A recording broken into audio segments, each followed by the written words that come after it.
Hello everyone. आज हम BEd second year के योगा एजुकेशन यानी कि पेपर 4 के एक महत्वपूर्ण प्रश्न पर चर्चा करेंगे। प्रश्न है हमारा योग और अभ्यास में अंतर। ये क्वेश्चन कई बार एग्जाम में आ भी चुका है, तो शुरुआत करते हैं। तो पहला है हमारा योग और दूसरा है हमारा अभ्यास यानी कि एक्सरसाइज। तो फर्स्ट है कि योग में इसे वृद्ध या बीमार व्यक्ति भी कर सकता है, जैसे कि कुछ आसन होते हैं जिन्हें केवल सांस की क्रिया द्वारा कर सकते हैं, जैसे भुजंगासन और गोमुखासन। यानी कि योग जो है वो हर प्रकार का व्यक्ति, चाहे वो स्वस्थ हो या थोड़ा बहुत अगर वो बीमार है, वो व्यक्ति भी योगासन कर सकता है। लेकिन अभ्यास में क्या होता है कि कसरत को हर उम्र का व्यक्ति या बीमार व्यक्ति नहीं कर सकता है। अब जैसे बुजुर्ग व्यक्ति जो बूढ़े बड़े लोग जो होते हैं वो दौड़ नहीं लगा सकते हैं, लेकिन वो योगासन आराम से कर सकते हैं। जो सरल योगासन होते हैं वो बुजुर्ग व्यक्ति बड़े आराम से कर सकते हैं। तो इस प्रकार से योग जो है वो हर एक प्रकार का व्यक्ति कर सकता है, लेकिन अभ्यास जो है वो हर उम्र का व्यक्ति या बीमार व्यक्ति नहीं कर सकता है। दूसरा जो अंतर है वो ये है कि योग के दौरान आपको अपनी सांसों और आसन पर ध्यान केंद्रित करना होता है, जिससे शरीर के प्रति जागरूकता में वृद्धि होती है। अब जब भी कोई योगासन करते हैं, चलो उदाहरण के तौर पर अगर हम सूर्य नमस्कार को ले लें, जब भी हम सूर्य नमस्कार करते हैं तो हमें जो योग गुरु जो हमें सिखाते हैं वो बताते हैं कि किस प्रकार से हमको अपने सांस खींचनी है या सांस को बाहर छोड़ना है, किस प्रकार से अपना ध्यान आसन पर केंद्रित लगाना है, या जो हमारी चक्र जो होते हैं उन पर ध्यान किस प्रकार से केंद्रित करना होता है। तो इस प्रकार से जो व्यक्ति योग करता है उसका शरीर के प्रति भी उसकी जागरूकता बढ़ती है। और अभ्यास में क्या होता है कि अभ्यास में आपको ध्यान केंद्रित नहीं करना होता है। अब यानी आप दौड़ लगा रहे हैं या डांस कर रहे हैं या जिम कर रहे हैं, वहाँ आपको ध्यान करने की ज़रूरत नहीं है, आप बिना ध्यान लगाए एक्सरसाइज करते रहते हैं।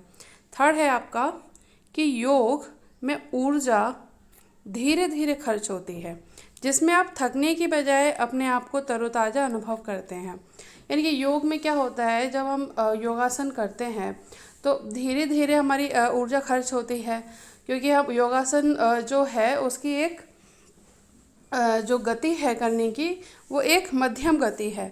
लेकिन एक्सरसाइज में क्या होता है कि अभ्यास में ऊर्जा तेज़ी से व्यय होती है, यानी कि तेज़ी से कैलोरी बर्न होती है, जिसके कारण आप थक जाते हैं और ज़्यादा कसरत नहीं कर पाते हैं।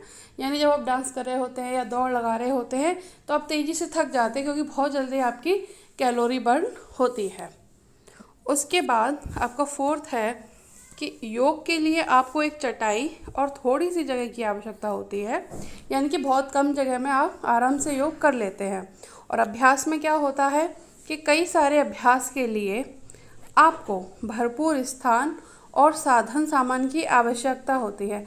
यानी कि अब जो व्यक्ति जिम करते हैं वो ज़्यादातर लोग भारी जिम करने जाते हैं, तो जिम के लिए आपको एक्सरसाइज का सब सामान चाहिए होता है। आप डांस कर रहे हैं तो डांस के लिए आपको सामान चाहिए होता है, यानी कि एक्सरसाइज के लिए आपको सामान ज़्यादा चाहिए होता है। बल्कि योग आप आराम से एक कमरे में छोटी सी जगह में भी कर सकते हैं। उसके बाद आपका है कि योग में सांसों पर संतुलन कैसे रखना है ये सिखाया जाता है, और इसमें आसन के मुताबिक सांस लेनी पड़ती है। यानी कि जब आप योग कर रहे होते हैं तो हमें मालूम है, जब हम प्राणायाम करते हैं तो हमें 3 प्रकार से बताया जाता है, पूरक, रेचक और कुंभक। पूरक यानी सांस को भीतर खींचना, रेचक यानी सांस को बाहर निकालना, और कुंभक यानी सांस को या तो बाहर रोक कर रखना या अपने अंदर रोक कर रखना। तो इस प्रकार से योगों में हमें सांसों पर संतुलन सिखाया जाता है। लेकिन अभ्यास के दौरान हम अपनी सांसों पर बिल्कुल ध्यान नहीं देते हैं, जिससे सांसें काफ़ी तेज़ हो जाती हैं। यानी कि आप जब एक्सरसाइज कर रहे होते हैं, जिम कर रहे होते हैं या रनिंग कर रहे होते हैं या आप स्किपिंग कर रहे होते हैं, तो आप बस एक्सरसाइज कर रहे होते हैं, वहाँ आप किस प्रकार से सांस ले रहे हैं उस पर ध्यान नहीं दिया जाता है। जिससे क्या होता है, एकदम से आपकी सांस फूलने लगती है। ठीक है। उसके बाद हमारा जो अंतर है वो है कि योग द्वारा आप शारीरिक, मानसिक और भावनात्मक रूप से भी मजबूत होते हैं। तो ये अब जैसे कि अष्टांग योग है, अष्टांग योग में जो उसके 8 अंग जो बताए गए हैं, यम, नियम, आसन, प्राणायाम, ध्यान, धारणा, प्रत्याहार, समाधि, इन सब में जब आप एक एक करके, जब एक एक स्टेप करके आप आगे समाधि तक जब आप बढ़ते हैं, वहाँ तक आप पहुँचते पहुँचते आप शारीरिक, मानसिक और भावनात्मक रूप से भी मजबूत बन जाते हैं। लेकिन अभ्यास में क्या होता है, अभ्यास में केवल शारीरिक योग्यता में वृद्धि होती है, यानी कि आप में केवल फिजिकली आप में स्टेमिना आता है, बाकी आप भावनात्मक रूप से या मानसिक रूप से आप एक्सरसाइज से आप मजबूत नहीं बन पाते हैं। दूसरा क्या है, योग। योग धीमी गति से किया जाता है और यह सहन शक्ति बढ़ाता है। योग करने से मांसपेशियां कमज़ोर नहीं होती हैं।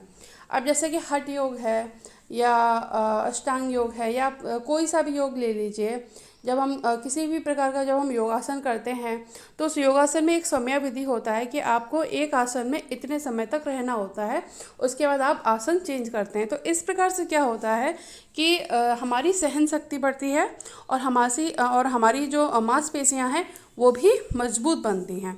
लेकिन अभ्यास में क्या होता है कि अभ्यास में तीव्रता और प्रबलता पर ज़्यादा बल दिया जाता है, यानी कि एक्सीलरेशन पे ज़्यादा, एक्सरसाइज में हम एक्सीलरेशन पे ज़्यादा बल देते हैं और जिसके कारण मांसपेशियों को हानि पहुंच सकती है। यानी कि जब भी हम जिम कर रहे होते हैं या रनिंग कर रहे होते हैं या डांस कर रहे होते हैं तो हम क्या है, ज़्यादा से ज़्यादा चाहते हैं कि जल्दी से जल्दी हमारी कैलोरी बर्न हो, इसीलिए हम बहुत ज़्यादा एक्सेलरेशन पर ध्यान देते हैं, जिससे हमारी मसल्स को भी हानि होती है।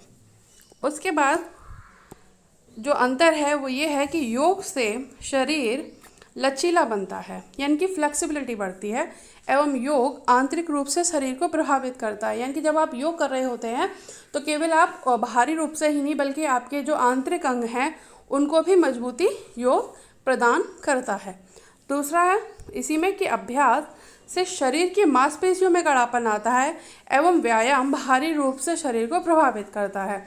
यानी कि आप एक्सरसाइज से बाहरी रूप से तो आप देखेंगे कि आपके मसल्स बहुत स्ट्रांग है या आपका स्टेमिना बढ़ गया है, लेकिन जो एक्सरसाइज जो होती है यानी कि जो अभ्यास जो होता है वो आपके आंतरिक अंगों पर काम नहीं करता है, लेकिन योग जो है वो आपको अंदर से मजबूत बनाता है। तो यही हमारे जो है मेन अंतर थे योग और अभ्यास में। तो आज के लिए बस इतना ही। आगे मैं आपके लिए एक और पेपर का क्वेश्चन लेकर आऊँगी। धन्यवाद और प्लीज़ चैनल को सब्सक्राइब कीजिए, अपने दोस्तों को भी बोलिए सब्सक्राइब करने को और शेयर कीजिए। Thank you.